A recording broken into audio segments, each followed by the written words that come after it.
Super কাপে দুরন্ত যাত্রা অব্যাহত মোহনবাগানের।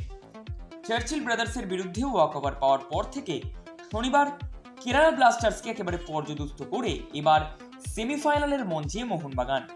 আগামী 30 তারিখ এফসি গোয়ার মুখোমুখি হতে চলেছে মোহনবাগান সুপার জায়ান্ট এবং তার আগেই আজ কলিঙ্গ স্টেডিয়ামে সাংবাদিক সম্মেলন সারলেন মোহনবাগান হেড কোচ বাস্তব রায় এবং এফসি গোয়ার হেড কোচ মালোলো মার্কেস। দলে রয়েছে এক ঝাঁক নতুন ফুটবলার এবং তরুণ খেলোয়াড়দের নিয়েই এবছর সুপার কাপের দল সাজিয়েছে মোহনবাগান। একদিকে যেমন উঠেছিল প্রথম দিকে বহু প্রশ্ন, কিন্তু সেই সমস্ত প্রশ্নকে উড়িয়ে দিয়ে গোয়ার বিরুদ্ধে সেমিফাইনালে নামতে চলেছে সালাউদ্দিন দীপেন্দুরা। আজ সাংবাদিক সম্মেলনে কোচ বাস্তব রায় বলেন, মোহনবাগানের জন্য কেরালার থেকেও কঠিন প্রতিপক্ষ হতে চলেছে এফসি গোয়া।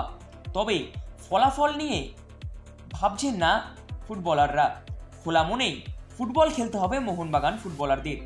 সাংবাদিক সম্মেলনে সাংবাদিকদের উদ্দেশ্যে বাস্তব রায় আর্জি জানিয়েছেন যে ওদের মাথায় চড়াবেন না, মাটিতেও ছুঁড়ে ফেলবেন না, ওদেরকে খেলতে দিন। সুপার কাপে বাংলার প্রতিনিধিত্ব করছে একমাত্র মোহনবাগান এবং স্বভাবতই তাদের থেকে আশা অনেকটা বেশি রয়েছে। তার মাঝেই আজ নিজেদের তরুণ ফুটবলারদের কিছুটা বাড়তি বিশ্বাস জোগালেন কোচ বাস্তব রায়। মোহনবাগান কোচ জানিয়েছেন, এফসি গোয়া তুলনামূলকভাবে অনেকটাই কঠিন প্রতিপক্ষ। চলতি বছরে আইএসএল লক্ষ্য করলে দেখা যাবে কেরালা ব্লাস্টার্সের দিক থেকে বছরটা মোটেও ভালো যায়নি তাদের এবং সুপার কাপের ক্ষেত্রেও ঠিক সেই ফলটাই পেয়েছে নবনিযুক্ত কোচ ডেভিড কাটালার দল। কেরালাকে পর্যদস্ত করে এবার পরবর্তী পদক্ষেপ এফসি গোয়া। এক ঝাঁক বিদেশিতে ঘোরা মানোলো মার্কেসের দলকে রুখতে তৎপর তরুণ মোহনবাগান ফুটবলাররা। কোচ বাস্তব রায় রীতিমতো রক্ষণ করছেন মোহনবাগান ফুটবলারদের। গতকালের অনুশীলন থেকে উঠে এসেছিল ঠিক এই একই চিত্র। খোশ মেজাজেই মোহনবাগান নিজেদের অনুশীলন চালাচ্ছে এক ঝাঁক তরুণ তুর্কিদের নিয়ে। একেবারে খোলামেলা পরিবেশে চলছে বাগান অনুশীলন এবং এই পরিবেশটাকেই একেবারে রক্ষণ করতে সদা তৎপর কোচ বাস্তব রায়। এছাড়াও কঠিন প্রতিপক্ষ এফসি গোয়াকে নিয়েও যথেষ্ট সমীহের চোখেই দেখছেন কোচ বাস্তব রায়। এই বছরের মরশুমটা মোহনবাগানের নিরিখে হয়তো সেভাবে গড়ে উঠতে পারেনি এফসি গোয়া, তবে এফসি গোয়ার রয়েছে এক ঝাঁক বিদেশি খেলোয়াড় সম্পূর্ণ দল এবং অন্যদিকে নতুন খেলোয়াড়দের নিয়েই পথ চলা শুরু করেছে সুপার কাপে মোহনবাগান।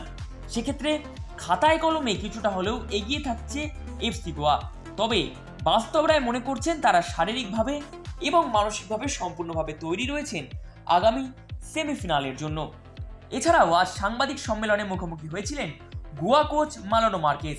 আজ সাংবাদিক সম্মেলনে এসে একেবারে মোহনবাগানের প্রশংসায় পঞ্চমুখ গোয়া কোচ। তিনি বলেছেন, মোহনবাগানের এই মুহূর্তে হারানোর কিছুই নেই, ইতিমধ্যেই আইএসএল জয় করেছে তারা। সুপার কাপে এক ঝাঁক নবনির্মিত দল নিয়ে চললেও মোহনবাগান অন্যান্য দলের থেকে অনেকটাই এগিয়ে থাকবে বলেই মনে করছেন coach Manolo Marquez. Coach Manolo Marquez জানিয়েছেন, মোহনবাগানের যে ভারতীয় ফুটবলাররা রয়েছে অর্থাৎ সুহেল ভাট থেকে শুরু করে দীপেন্দু বিশ্বাস এবং সালাউদ্দিন, তাদেরও প্রশংসায় একেবারে পঞ্চমুখ তিনি। গোয়া কোচ মনে করেন মোহনবাগানের ভারতীয় ফুটবলাররা কোনো অংশেই কোনো বিদেশির থেকে কম কিছু নয়। এছাড়াও নিজেদের খেলা নিয়েও যথেষ্ট তৎপর তারা। সুপার কাপ জয়ের ক্ষেত্রে অন্যতম দাবিদার হিসেবেই রয়েছে এফসি গোয়া এবং মোহনবাগান। সেক্ষেত্রে তাদের সামনেও রয়েছে কঠিন চ্যালেঞ্জ এবং চ্যালেঞ্জের নাম মোহনবাগান সুপার জায়ান্ট। সেক্ষেত্রে মোহনবাগানকে সমীহ করেই চলছে দক্ষিণের দল।